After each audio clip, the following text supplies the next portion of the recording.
श्रावक और साधु, दो रास्ते हैं मोक्ष जाने के। जैसा कल महाराज जी ने बताया था, एक तो मेन हाईवे होता है और एक बाजू में सर्विस रोड होती है। निकलती हाईवे से है और मिलती हाईवे में है। जो हाईवे पर नहीं चल पाता है उनके लिए सर्विस रोड बनाई जाती है, वरना सर्विस रोड की ज़रूरत नहीं है। लेकिन हाईवे है, हर कोई की हिम्मत नहीं है। हाई, सबसे हाई ऊंचा वाला वे यानी रास्ता, इस रास्ते पर चलने की सबकी हिम्मत नहीं है। तो ऐसे लोगों के लिए सर्विस रोड बना दी जाती है। तो जो मुनि हैं, संत हैं, साधु हैं, वे हाईवे पे चल रहे हैं और जो श्रावक हैं वे सर्विस रोड वाले हैं कि हम हाईवे पर नहीं चल पा रहे हैं, इसलिए हम ये रास्ता स्वीकार करते हैं और जब हमारे अंदर शक्ति आएगी तो हम भी एक दिन हाईवे पर आ जाएंगे और उस हाईवे पर चल के फिर श्रावक भी एक दिन मोक्ष की प्राप्ति कर सकता है। श्रावक के जीवन में भक्ति महत्वपूर्ण है। दानम पूजा मुख्यम, दान और पूजा मुख्य है। पूजा का मतलब मात्र अष्टद्रव्य से पूजा मत लगा लेना। पूजा का मतलब अभिषेक, पूजा का मतलब सेवा, पूजा का मतलब जाप, पूजा का मतलब आरती, पूजा का मतलब माला, यानी किसी भी तरह की जो भी भक्ति होती है उसका नाम पूजा है। लेकिन अभी पूजा शब्द मात्र जो चावल चढ़ाकर, अष्टद्रव्य चढ़ाकर की जाती उसको पूजा कहते हैं। लेकिन पूजा का विशाल अर्थ जब निकाला जाता है तो उसमें आरती भी आ जाती है, आहार भी आ जाता है, उसमें माला भी आ जाती है, उसमें जाप भी आ जाती है, उसमें सब कुछ आ जाता है। जितने तरह की श्रावक की भक्ति की क्रिया है वो सब पूजा के अंतर्गत आती है। नहीं तो आप कहोगे कि आचार्य कुंद कुंद स्वामी ने रयण सार में लिखा है दानम पूजा मुख्यम, कि पूजा करना चाहिए, तो हम तो पूजा करेंगे, अभिषेक नहीं करेंगे। क्यों? आचार्य कुंद कुंद स्वामी ने अभिषेक तो लिखा ही नहीं है, उन्होंने तो लिखा दानम पूजा मुख्यम, दान और पूजा मुख्य है, तो दान दे देंगे और पूजा कर लेंगे। इससे ज़्यादा ना विहार करवाने का हमारा काम है, इससे ज़्यादा ना वैयावृत्ति करवाने का काम है, हमारा कोई काम नहीं है। आचार्य कुंद कुंद स्वामी जी ने तो लिख दिया है दान और पूजा करना चाहिए, इससे ज़्यादा कुछ नहीं करना चाहिए। रास्ता और गली निकालने में बहुत आगे रहते हैं, बस मिल जाए गली कहीं से, जितना कम से कम भक्ति करनी पड़े, जितना कम से कम रास्ता निकाल लें। और यहाँ तक कि एक बार एक महाराज जी आलू का त्याग करवा रहे थे, तो आलू का त्याग करवा रहे थे तो दिसंबर का महीना चल रहा था। महाराज जी 1 साल के आलू का त्याग करवाते थे, उससे कम में आहार लेते नहीं थे।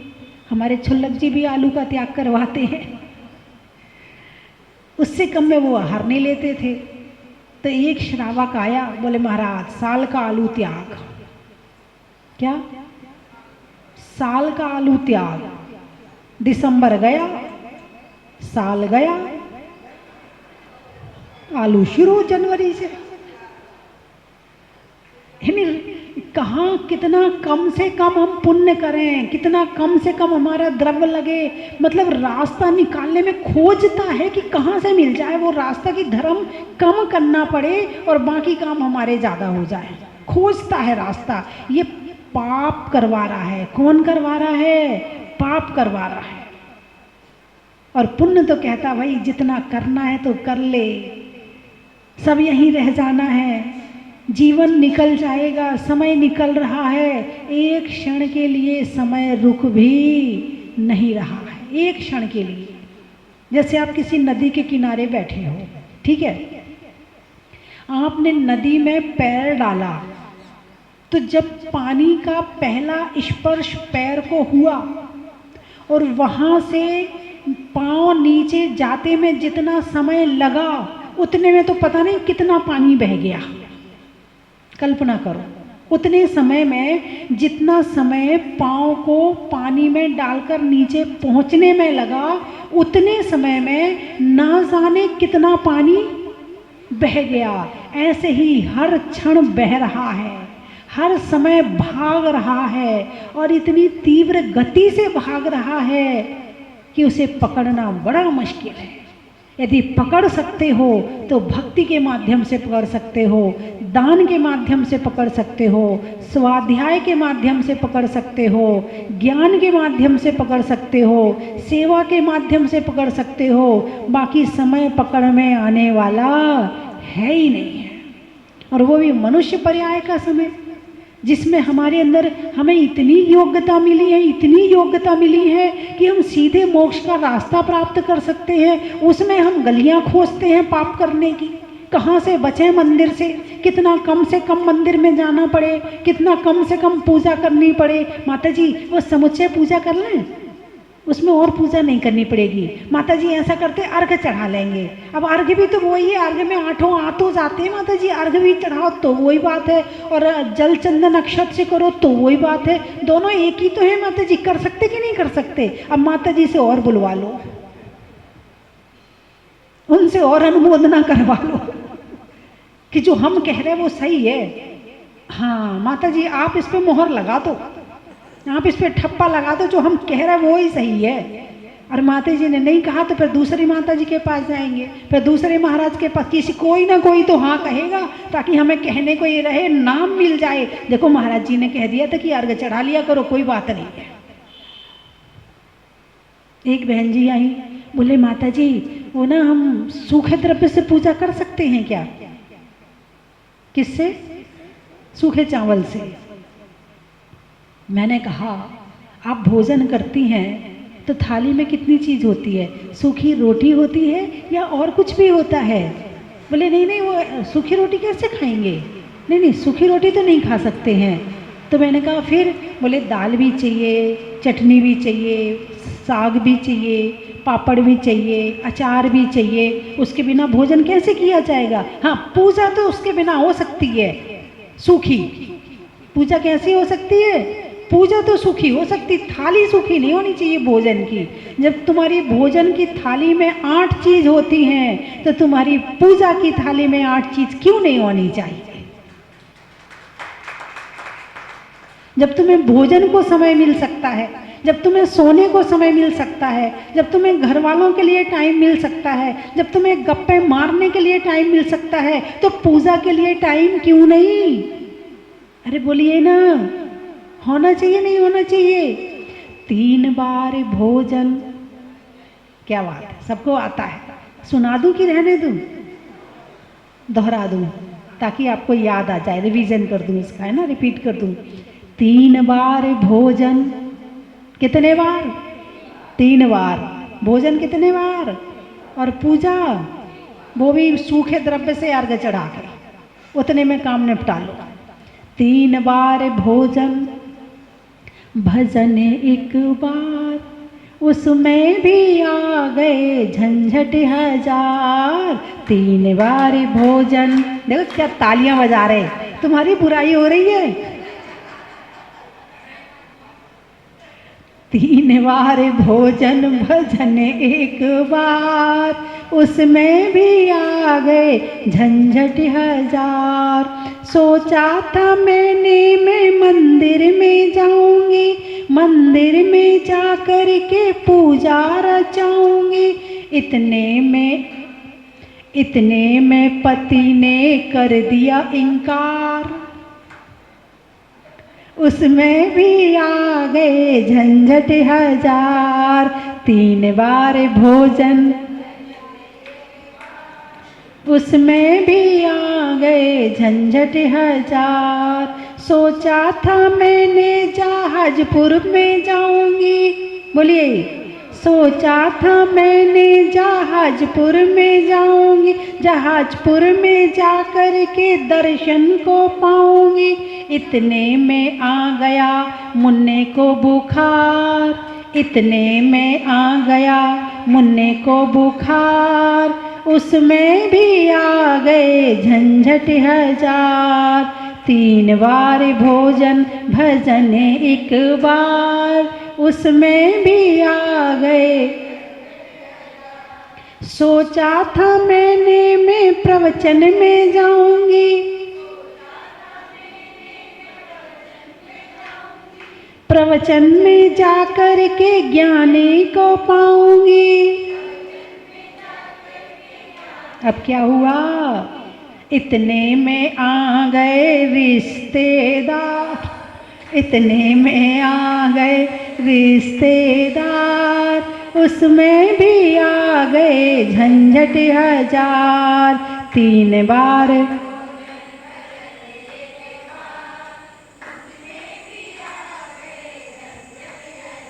भोजन करने में कोई झंझट आती है? रिश्तेदार आ जाए तो भोजन करना छोड़ती हो? अरे बोलिए ना, झटपट झटपट कर लेते हैं, वो रिश्तेदार है जल्दी खा लो, खाएंगे जरूर हैं। मुन्ने को बुखार आ जाए तो भोजन करना छोड़ती हो? अरे बोलिए ना, नहीं। और भोजन करने के लिए कभी पति इनकार करता है?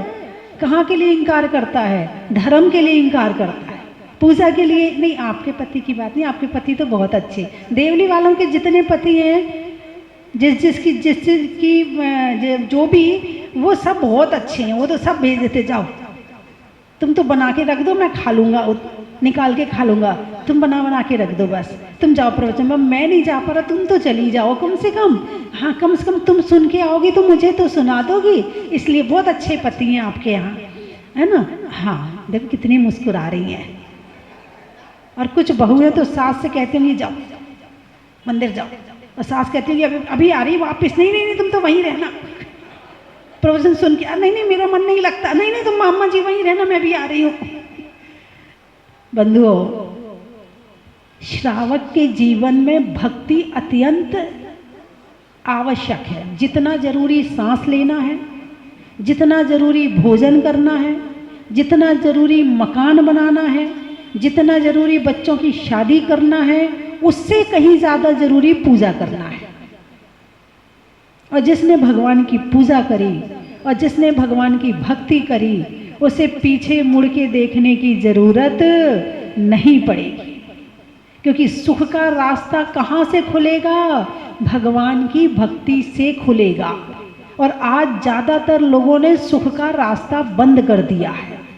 ना पूजा, ना भक्ति, ना अभिषेक, ना स्वाध्याय, ना ध्यान, ना चौका लगाना, ना आहार देना, ना दान करना, सारे सुख के रास्ते बंद कर दिए हैं। अब फिर कहते हैं माता जी आप आशीर्वाद दे दो, माता जी महाराज जी आप आशीर्वाद दे दो। अब आशीर्वाद किसको लगेगा? थोड़ा पुण्य तुम्हारा भी तो होना चाहिए, तब तो वो आशीर्वाद वहाँ जाके रखा जाएगा। पुण्य के कटोरे में तो पुण्य रखा, आशीर्वाद रखा जाएगा। पुण्य का कटोरा है ही नहीं तुम्हारे पास में, तो कहाँ रखेंगे? अरे बोलिए ना। इसलिए भगवान की भक्ति पूजा दुनिया का सबसे बड़ा तंत्र है, सबसे बड़ा मंत्र है, सबसे बड़ी शक्ति है, सबसे बड़ी साधना है। भक्ति दुनिया की सबसे बड़ी साधना है।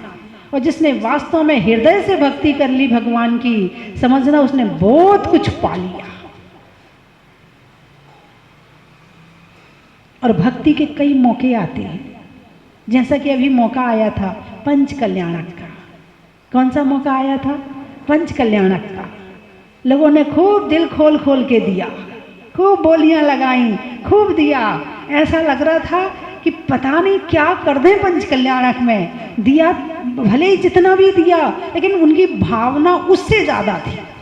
भावना तो ज़्यादा थी। अब फिर घर वालों को भी तो देखना है। यदि पति दान करे तो पत्नी का मुंह देखना। सारा लुटा दोगे क्या? सारे ही दे दोगे क्या? कुछ बचा के भी रखोगे? बच्चों के लिए भी रखना है कुछ, हैं? यदि पत्नी दान करे तो पति कहेगा, या फिर बच्चे बड़े हो जाएं, बेटे बड़े हो जाएं और पिता दान करे तो बेटों को बड़ा कष्ट होता है। पापा तो सारा लुटा देंगे, पापा तो सारा लुटा देंगे, इनको तो कुछ सूझता ही नहीं है। ये दे दो, वो दे दो, वो दे दो। एक आपको सच्ची घटना सुनाओ। एक व्यक्ति था, उसके यहाँ बहुत सारे नौकर चाकर काम करते थे।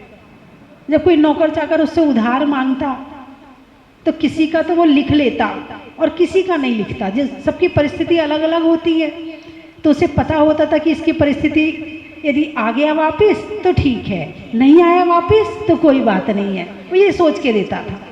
धीरे धीरे उनके 4-5 लड़के थे, धीरे धीरे बच्चे बड़े हुए, करीब 30-35 साल पुरानी बात है। उनके बच्चे बड़े हुए, अब पिताजी को देते देखें तो बच्चों को गुस्सा आए।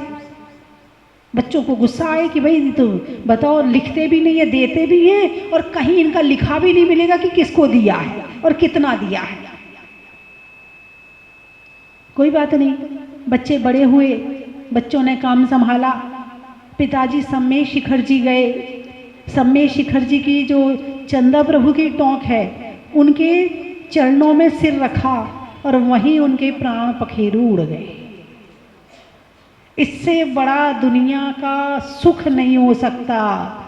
तेरी छत्र छाया भगवान मेरे सिर पर हो और मेरा अंतिम मरण समाधि तेरे दर पर नहीं, तेरे चरण में हो।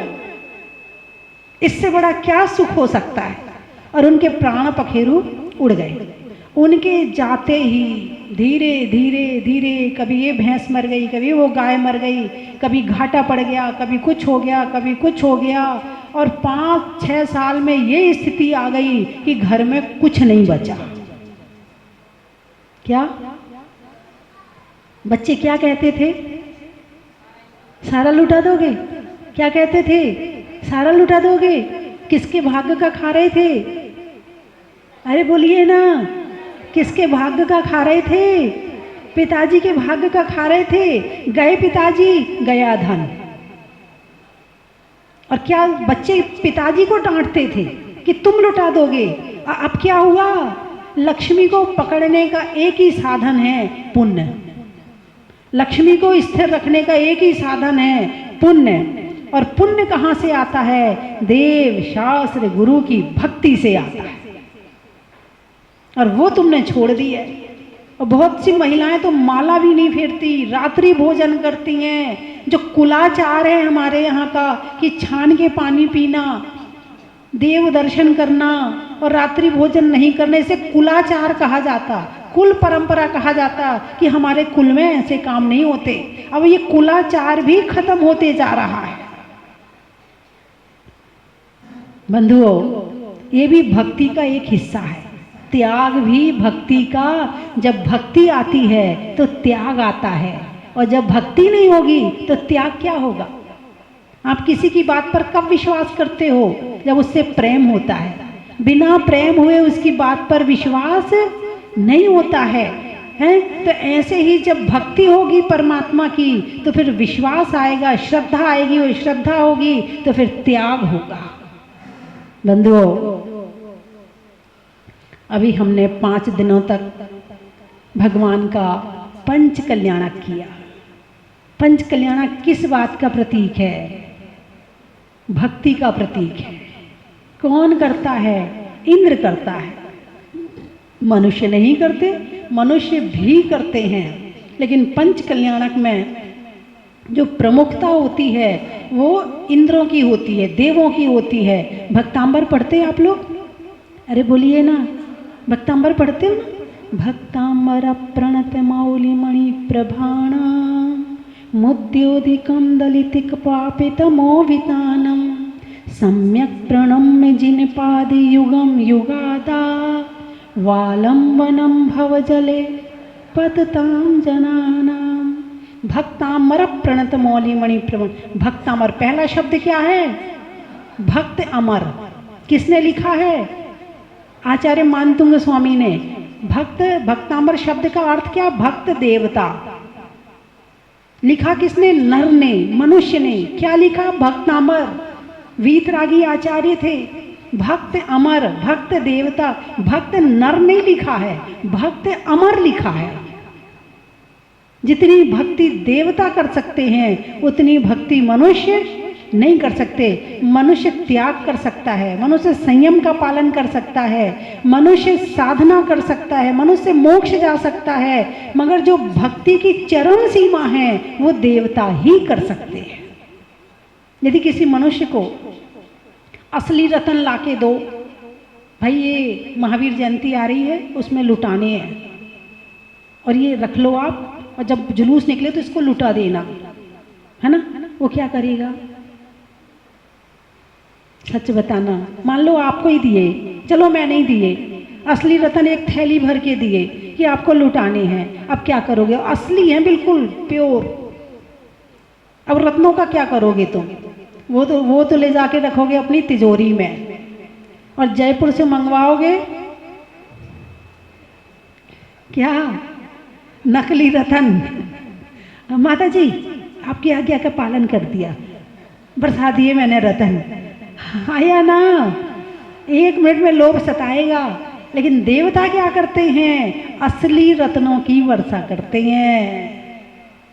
उनके बराबर भक्ति मनुष्य नहीं कर पाता है, फिर भी जितनी करता है उतनी सच्ची करनी चाहिए, उतनी वास्तविक होनी चाहिए, और जो करो दिल खोल के करो, भक्ति करो तो डूब जाओ, डूब जाओ।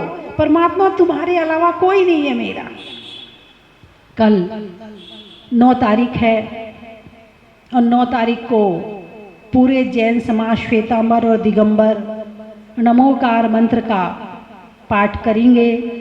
और कल भी मैंने जो विचार बनाया है कि भले उन्होंने कितनी भी समय का दिया हो, लेकिन मेरे मन में जो भावना आई वो मैं कहो तो बता दूं आपको। सुबह 10 बजे तक प्रवचन हो जाएंगे, ठीक है, और प्रवचन के बाद 10 बजे से शाम को 7 बजे, जब 6:30 बजे महाराज जी का उद्बोधन होता है, उसके पहले तक नमोकार मंत्र का पाठ मंदिर में करना है, हाँ या ना? अरे बोलिए ना, हो जाएगा? बैठना तो आपको पड़ेगा ना, बोलना तो आपको पड़ेगा ना, तो 1-1 घंटे का टाइम निकाल लोगे? जो शुभकामना परिवार है, जो वामा महिला मंडल है और जो युवा मंडल है, वो मैंने संगीत भी मंगवाया है, संगीत से होगा, पूरा आनंद आएगा। और नमोकार मंत्र दुनिया का सबसे बड़ा मंत्र है, पूरा आगम का सार है, पूरा द्वादशांग का सार है। नमोकार मंत्र में पूरे अरिहंत सिद्ध आचार्य उपाध्याय, दुनिया की जो सबसे बड़ी शक्तियां हैं वो इस नमोकार मंत्र में विद्यमान हैं। और ऐसे नमोकार मंत्र का पाठ कल सुबह 10 बजे से शाम को 6:30 बजे तक किया जाएगा। तो अपना अपना टाइम बना लेना कि किसको कितने बजे आना है, कम से कम 1-1 घंटा सबको बैठना है। ऐसा हो सकता है क्या? अरे बोलिए ना, 1-1 घंटे के कौन कौन बैठ सकता? हाथ उठाकर बताओ। 1 घंटा बैठना है। नहीं बैठेगी, इनका महिला मंडलों को सेट करवा दूंगी अभी, है ना? हाथ उठाकर बताओ ना, अभी मैं देख नहीं पाई, अच्छे से हाथ उठाओ।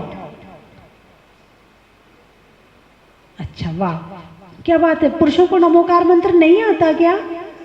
आता है आपको नमोकार मंत्र? तो हाथ उठाकर बताओ कि आप भी पढ़ेंगे। उठाइए हाथ। 1 घंटा कभी भी आ जाएंगे और 1 घंटा कभी भी बैठ के नमोकार मंत्र का पाठ करेंगे। बहुत बढ़िया। सेठों में ठाठ का, बनिया में बाट का, और कल होने वाले नमोकार के पाठ का, बिजली में तार का, शास्त्रों में समय सार का, और होने वाले पाठों में नमोकार का। तो नमोकार मंत्र के पाठ से क्या होगा? क्या होगा माता जी? आपने कहा है तो करना तो पड़ेगा ही। अब आप आ गई हो तो आपकी बात तो माननी पड़ेगी। अच्छा, ऐसो पंच नमो यारो सव्य पाव पणासेणो मंगलानम च सव्य सिंह पद्मम हवई मंगलम। कैसा है नमोकार मंत्र? ऐसो पंच नमो यारो, ये नमोकार मंत्र ऐसा है, सव्य पाव पणासनो, सभी पापों का नाश करने वाला है। मंगलाणम च सव्य सिंह, अमंगल को दूर करके मंगल करने वाला है। और पद्मम हवई मंगलम, और इसके पढ़ते ही मंगल हो जाता है। अच्छा, मैंने 1 घंटा कहा है, तो आप 1 ही घंटा बैठोगे या आपका जितना मन लगेगा उतना बैठोगे? अरे बोलिए ना, जितना मन लगेगा उतना बैठोगे। 1 घंटा तो बैठना ही बैठना है, लेकिन 1 घंटा के बाद ये सोचना कि अब 2 दिन की तो और बात है, 9 तारीख और 10 तारीख 1 2 3, इसके बाद फ्री। इसके बाद मैं आपको फ्री छोड़ दूंगी। फ्री छोड़ दूंगी मतलब बिहार का समय आ गया, बिहार भी तो करना है, नहीं करना है? नहीं जाना तो पड़ेगा ना। नहीं, मुझे तो निवेदन 10 तारीख तक का है, इससे ज़्यादा का नहीं है मुझे। नहीं, मैं तो वैसे मजाक कर रही हूँ। यहाँ तो मैं जितना रहना चाहूँ उतना रह सकती हूँ, उसमें कोई दिक्कत नहीं है, मुझे पता है। तो नमोकार मंत्र का पाठ कल होगा, ठीक है। अब परसों क्या होगा? और एक बात और, हाँ, जो टीवी में देख रहे हैं वो भी सुन लें कि नमोकार मंत्र के पाठ में मंदिर में सबको जरूर जाना है। और उसके बाद यदि किसी का घर मंदिर से बहुत दूर हो, 2 किलोमीटर 4 किलोमीटर, तो वो सभी अपने अपने घर में सबको इकट्ठा करके एक माला नमोकार मंत्र की पाठ की घर में ही करेंगे। ये देवली वालों के लिए नहीं, ये औरों के लिए है। नहीं तो आप कहोगे माता जी ने तो छूट दे दी, हम तो अपने घर में ही कर ले रहे। नहीं, जो बिल्कुल असहाय हैं, चल नहीं पा रहे हैं, बिस्तर से उठ नहीं पा रहे हैं, मंदिर नहीं जा सकते, ये उनके लिए है। और जो मंदिर जा सकते हैं उन्हें मंदिर में जाके नमोकार मंत्र की एक माला का पाठ बोल बोल कर जरूर करना है। और जो यदि सामूहिक आ जाए तो उसका आनंद ही कुछ और है। समूह में जो आनंद होता है वो एकांत में उतना नहीं होता है ना। एकांत में तो ध्यान का आनंद आता है। फिर परसों क्या है? अरे बोलिए ना, महावीर जयंती, भगवान महावीर का जन्म कल्याणक है ना। तो भगवान महावीर हमारे अंतिम तीर्थंकर हैं और हम उनके शासन काल में चल रहे हैं, इसलिए महावीर जयंती मनाना तो सबसे दुनिया का सबसे जरूरी काम है, सबसे जरूरी काम है। तो महावीर जयंती कैसे मनाएं? अब प्रश्न उठता, भगवान को ना तो गिफ्ट चाहिए, भगवान ना तो पैर दबाते हैं, ना उन्हें कपड़े चाहिए, ना उन्हें ज्वेलरी चाहिए। हम गिफ्ट नहीं लाएं तो फिर भगवान महावीर का जन्म कल्याणक मनाएं कैसे? हाँ, भगवान का सुबह 108 कलशों से महावीर मंदिर में अभिषेक होगा। और जो भी मेरी बात सुन रहा है उस दिन सबको भगवान का अभिषेक जरूर करना है। आप ऐसे मनाएं, ठीक है। फिर 108 कलशों से अभिषेक करने के बाद प्रवचन होंगे। फिर प्रवचन के बाद में आपको फ्री कर दिया जाएगा कि चलो 1-2 घंटे के लिए घर हो आओ, ठीक है। फिर 11:30 बजे फिर लौट करके आओ और 11:30 बजे से 2:30 बजे तक विधान होगा। कौन सा विधान? अरे बोलिए ना, महावीर विधान होगा। और उसमें और भी कुछ काम होंगे। हमारे आचार्य श्री विद्याभूषण सन्मति सागर जी महाराज और आचार्य श्री सारकोद्धारक आचार्य श्री ज्ञान सागर जी महाराज का दीक्षा दिवस भी उसी दिन है। इसलिए दोपहर में हम दीक्षा दिवस भी मनाएंगे और हम उनका गुणगान करेंगे। अरे बोलिए ना, आप लोग आएंगे कि नहीं आएंगे? कौन कौन आएगा? सब लोग आ जाएंगे, ठीक है। अच्छा, फिर 2:30 बजे के बाद क्या होगा? 3 बजे से जुलूस निकलेगा। फिर शाम को क्या होगा?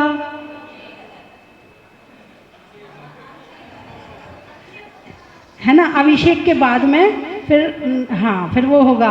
और उसके बाद में शाम को फिर भगवान का पालना झुलाया जाएगा और बधाइयाँ होंगी, ठीक है। तो ऐसी महावीर जयंती मनाएंगे तो और आनंद आएगा। अपने बच्चे का जन्मदिन मनाने में कितनी खुशी होती है। ये तो तीर्थंकर का जन्म कल्याणक है। और आचार्य श्री विद्याभूषण जी सन्मति सागर जी और आचार्य श्री ज्ञान सागर जी का दीक्षा दिवस है, तो हमें और ज़्यादा उत्साह के साथ में इसे मनाना है। लेकिन अभी समाप्त नहीं हुआ, अभी कुछ और है। 23 अप्रैल 2013 पहुँचो, पहुँचो, कहाँ पहुँचो? 23 अप्रैल 2013 क्या हुआ था? चैत का महीना, शुक्ल पक्ष, 13 तिथि सन 23 अप्रैल मंगलवार मुसलमान के यहाँ महावीर जयंती के दिन मुनि सुब्रतनाथ भगवान प्रकट हुए थे। उस दिन तो घर में आपको रहना ही नहीं है, उस दिन तो आपको मेरे साथ ही रहना है।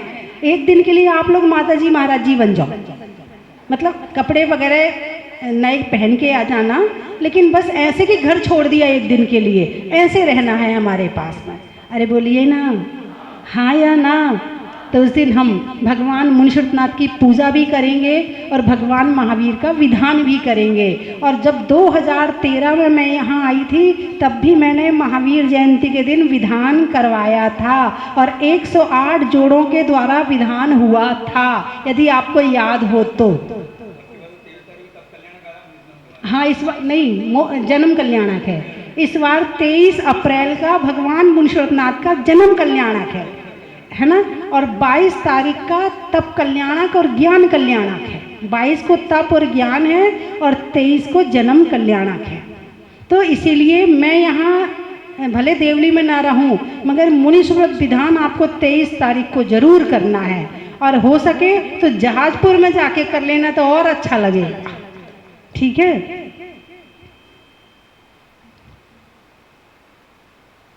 चल्ली में पात का, मित्रों में सात का, तीर्थंकरों में मुनि सुब्रतनाथ का, खेत में धान का, शादी में पान का, और महावीर जयंती पर होने वाले महावीर विधान का, अनाज में चने का, गर्मी में पने का, और महावीर जयंती के दिन विधान में बैठने का, पर्वत पर झरने का, कर्म के हरने का, और महावीर जयंती के दिन भगवान महावीर का अभिषेक करने का, पंखा में झलने का, बच्चों में पलने का, और महावीर जयंती पर भगवान मुनि सुब्रतनाथ के जमीन से निकलने का, छोड़ने में इच्छा, नहीं मांगने में भिक्षा का, और महावीर जयंती के दिन दोनों आचार्यों की दीक्षा का, अनाज में दाने का, इनाम में पाने का, और धूमधाम से महावीर जयंती, भूगर्भ प्रकट दिवस और मुनि दीक्षा दिवस मनाने का। इतने सारे संयोग, इतने कहते ना वो एक शुभ संयोग हो तो आदमी अच्छा काम कर लेता है। यहाँ तो महावीर जयंती, दीक्षा दिवस, भगवान का भूगर्भ से निकलने वाला दिवस, एक नहीं 3-3 4-4 कहते ना सर्वार सिद्धि, अमृत सिद्धि, रवि, सारे योग एक साथ मिल रहे उस दिन। और उस दिन जो काम करोगे उसका फल भी उतना ही मिलेगा, चौगुना। जितने योग हैं उतना फल है, जितने अर्घ चढ़ाओगे हर अर्घ का फल चौगुना मिलेगा। तो इसीलिए छोड़ने में आसक्ति का, करने में अभिव्यक्ति का, और 9 तारीख और 10 तारीख में होने वाली भगवान की भक्ति का। बोलिए 24 भगवान की।